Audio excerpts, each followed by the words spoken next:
Seringkali impian atau harapan kita tentang bagaimana hidup seharusnya berjalan dapat berbeda dengan kenyataan yang kita hadapi. Impian atau harapan itu bisa tentang studi, karir, hubungan, kesehatan, dan lain-lain. Jadi kamu berhadapan dengan realitas yang tidak kamu pilih. Ini kan menimbulkan namanya kecemasan. Nanti aku terlempar apa lagi ya? Yang aku alami ini harus menyikapinya gimana? Dan kecemasan ini muncul lebih besar lagi jadi angst. Angst itu kecemasan eksistensial.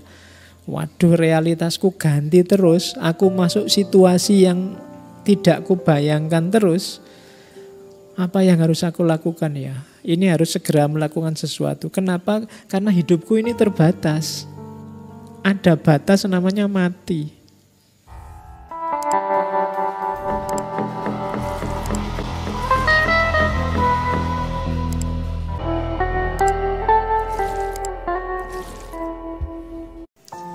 Seringkali impian atau harapan kita tentang bagaimana hidup seharusnya berjalan dapat berbeda dengan kenyataan yang kita hadapi. Impian atau harapan itu bisa tentang studi, karir, hubungan, kesehatan, dan lain-lain. Menyikapi realitas hidup yang tidak sesuai dengan harapan bisa menjadi suatu tantangan yang kompleks. Namun penting untuk tetap diingat bahwa kehidupan tidak selalu berjalan sesuai rencana. Dan ketidaksesuaian antara impian dan realitas adalah bagian alami dari perjalanan hidup. Jadi dalam menjalani hidup ini, selain kita dituntut untuk selalu menyiapkan diri menerima ketidakpastian, penting juga untuk selalu melakukan refleksi diri agar dapat memahami kembali harapan-harapan kita dalam hidup. Kata seorang filosof, hidup ini adalah mempelajari hidup yang sebenarnya. Janganlah kamu mati dalam keadaan sekarat, matilah dalam keadaan hidup. Hidup ini kan kalau pakai istilahnya Heidegger faktisitas. Faktisitas itu kita selalu terlempar dalam fakta. Enak-enak kamu berangkat mau ngaji tiba-tiba hujan, terlempar dalam fakta hujan. Pengenmu sih lahir jadi anaknya menteri apa presiden, kok ya lahirnya di desa bapakmu cuma tani, itu kan terlempar dalam fakta. Mau mesti kuliah di universitas elit, universitas negeri yang fakultas-fakultas kedokteran apa-apa, kok ya meleset masuknya UIN fakultas. Nah ya, kita kan kamu terlempar dengan fakta itu. Wah, kok ujuk-ujuk begini, kok ujuk-ujuk begitu hidup ini, gitu loh. Itu namanya faktisitas. Jadi kamu berhadapan dengan realitas yang tidak kamu pilih. Jadi namanya Geworfensein. Keberadaan manusia yang tahu-tahu terlempar. Ini kan menimbulkan namanya kecemasan. Waduh, nanti aku terlempar apa lagi ya? Yang aku alami ini harus menyikapinya gimana? Dan kecemasan ini muncul lebih besar lagi jadi angst. Angst itu kecemasan eksistensial. Waduh, realitasku ganti terus. Aku masuk situasi yang tidak kubayangkan terus. Apa yang harus aku lakukan ya? Ini harus segera melakukan sesuatu. Kenapa? Karena hidupku ini terbatas. Ada batas namanya mati. Kalau aku diam saja, mengalir saja, ikut kiri kanan, kalau ke utara, ke selatan, aku ndak eksis jadi diriku. Betapa emannya, betapa sayangnya, wong hidupku ini terbatas. Kok aku ndak menikmati hidupku, hanya hanyut saja. Itu angst. Jadi kegelisahan eksistensial. Padahal kita itu hidup selangkah demi selangkah mendekati kematian. Nah, setelah ketemu fakta, apa sih yang kamu lakukan? Ayo dirancang hidup yang eksis. Kita jadi diri kita sendiri. Orang yang eksis jadi dirinya sendiri, itulah nanti namanya Dasein. Eksis jadi dirinya sendiri, mengada sesuai keinginannya, sesuai cita-citanya, sesuai kehendaknya. Begitu orang terlempar dalam fakta, faktisitas tadi, ada banyak kemungkinan yang bisa dia lakukan.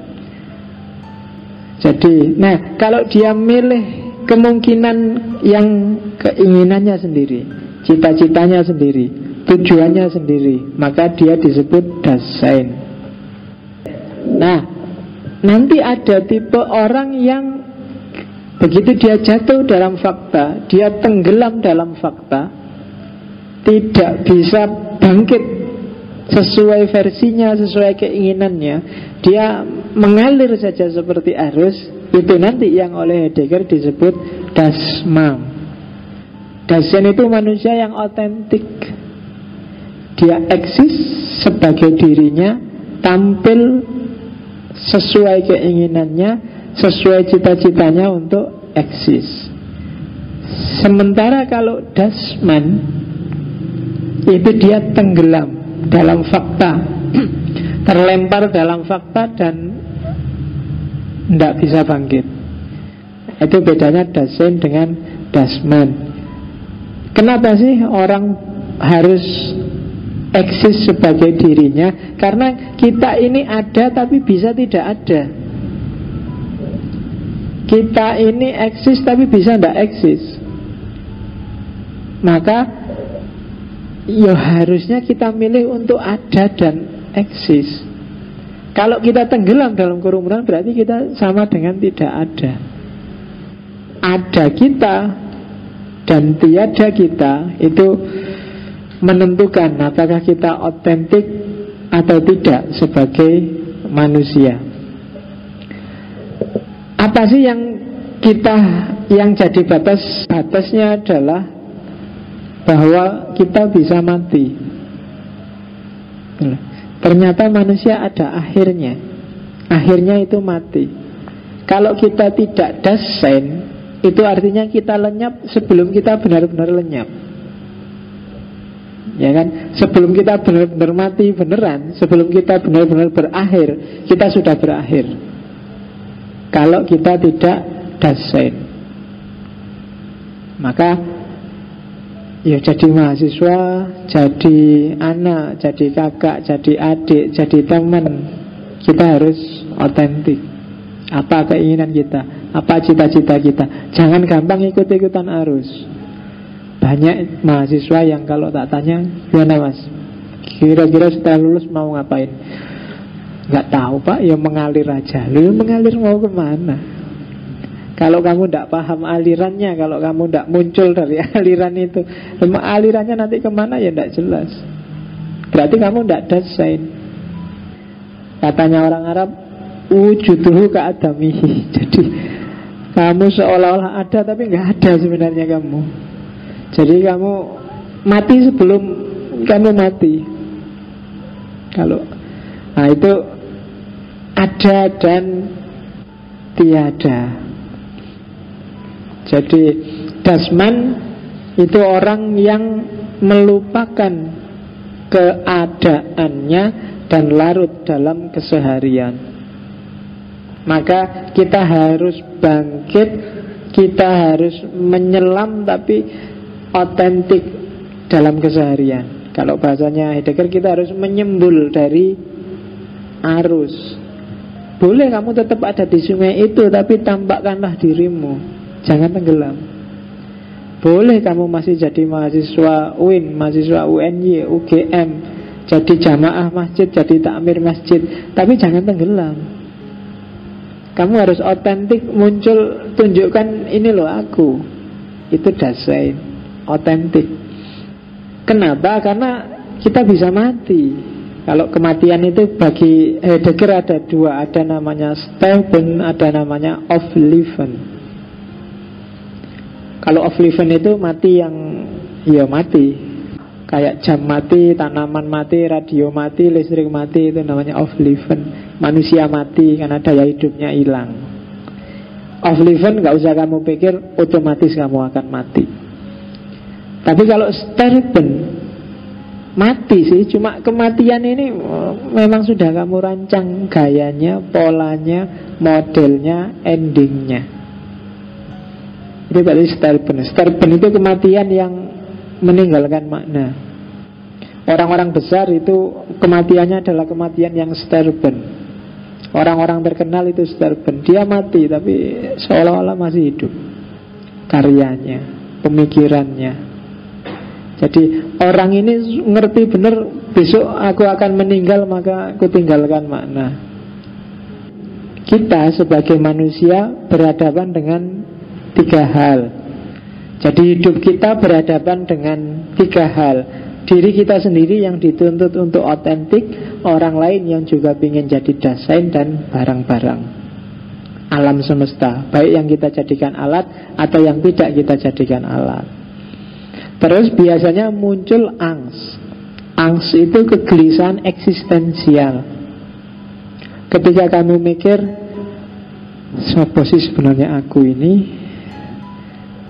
Seperti apa harusnya aku berekspresi? Enaknya aku jadi apa ya? Dunia ini harusnya kumaknai seperti apa ya? Dan seterusnya yang sejenis itu namanya angst. Kegelisahan eksistensial. Setiap orang harus ngalami ini. Kalau belum, alamilah. Karena kalau kamu nggak ada kegelisahan, nggak ada kecemasan, nggak akan jadi dasain. Jalan untuk menyudut dasain itu kamu berhadapan dengan itu. Ada kegelisahan, ada kecemasan. Termasuk kematian tadi. Iya ya, aku manusia. Akhir diriku adalah mati. Sampai detik ini sudah sekitar 20-an tahun lebih kamu hidup di dunia. Apa yang kira-kira seandainya kamu mati yang kamu tinggalkan? Oh, itu kan kamu harus mulai gelisah. Jangan merasa bangga kamu masih muda.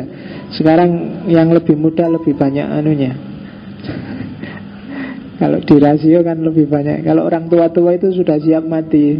Yang sakit-sakit juga sudah siap mati. Cuma biasanya malah lama. Karena siap dia agak anu.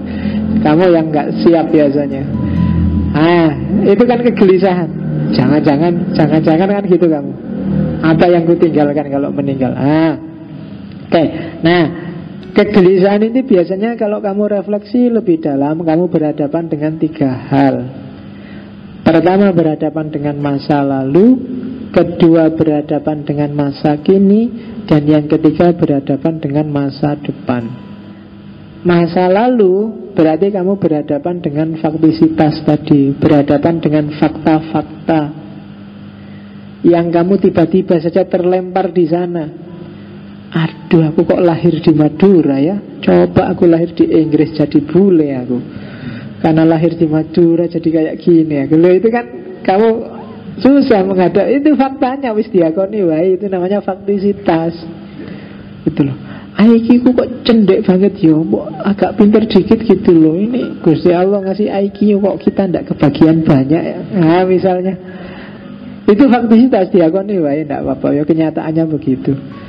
Aku kok ndak cakep ya, padahal saudara-saudaraku cakep-cakep. Ini dari mana kok bisa ya? Nah itu kan faktisitas, sudah itu fakta. Kamu jadi di masa lalu kamu berhadapan dengan fakta-fakta yang ndak bisa kamu hindari. Yang jadi masalah bukan fakta ini, tapi caramu menyikapi fakta itu seperti apa. Oke. Sementara jadi ancaman dari masa lalu adalah ancaman faktisitas. Dari masa kini kamu berhadapan dengan vervallen. Vervallen itu kamu jatuh tenggelam dalam realitas. Yang saya bilang tadi, jadi dasman. Jadi masa lalu mengancammu dengan fakta-fakta yang tidak bisa kamu hindari. Masa kini mengancammu dengan arus, dengan budaya pop, dengan kerumunan orang, dengan logika kekinian, dengan cara berpikir orang hari ini. Pokoknya yang menenggelamkan eksistensimu. Kamu bisa jatuh, tenggelam dan hilang di masa kini. Tidak eksis, tidak bisa muncul. Yang muncul sungainya, kamunya hilang. Nah, itu ancaman dari masa kini. Kamu tidak bisa jadi dasain, jadinya kamu dasman. Sementara masa depan mengancammu dengan kemungkinan-kemungkinan. Hati-hati loh ya. Besok di masa depan uang kuliah akan semakin naik. Kalau kamu nggak lulus-lulus, alamat wis. SPP-mu mundak, mau demo, besok polisinya ganas-ganas. Itu kan kemungkinan banyak di masa depan. Hati-hati, kalau umur sekian nggak dapat pacar, itu alamat kamu sampai lulus nggak dapat. Jadi wisudamu besok sendirian lo ya. Siapkan mental mulai hari ini. Itu kan. Ya, itu namanya sorge. Kecemasan terhadap kemungkinan di masa depan. Jadi kamu cemas menghadapi faktisitas yang tidak bisa kamu hindari. Kamu cemas menghadapi masa kini yang bisa menenggelamkan kamu. Kamu cemas menghadapi tantangan dari masa depan yang belum jelas. Nah, dari situ terus orang harus refleksi ke dalam, membaca ke dalam, verstehen, introspeksi diri, refleksi diri, membaca faktisitas, menerima faktisitas, kemudian memahami otentisitasmu, kemudian merancang masa depan yang kondusif buat dirimu. Itu membaca ke dalam. Jadi membacanya tidak keluar. Nah, dari faktisitas akan, setelah kamu baca, pasti akan melahirkan kemungkinan eksistensial. Madura ya, tidak apa-apa lah aku Madura. Tapi Madura juga bisa gaul, Madura juga bisa top, Madura juga bisa jadi calon presiden, Madura itu kan dari situ kemungkinan banyak. Loh aku jelek ya, jelek kan cuma wajah. Manusia nggak cuma wajahnya yang dilihat, bisa apanya bisa. Itu kan pembacaan terhadap faktisitas itu akan melahirkan kemungkinan eksistensial. Kok kulitku hitam ya? Enggak apa-apa. Kulit itu kan cuma salah. Dengan kulit hitam bisa aku manfaatkan untuk tidak takut terhadap sinar matahari. Untuk wis ireng arep diapake meneh. Nah, yang takut matahari kan sing putih-putih kuwi. Nah, ireng enggak usah, enggak apa-apa, enggak butuh pemutih. Jadi, itu kemungkinan eksistensial. Ada banyak.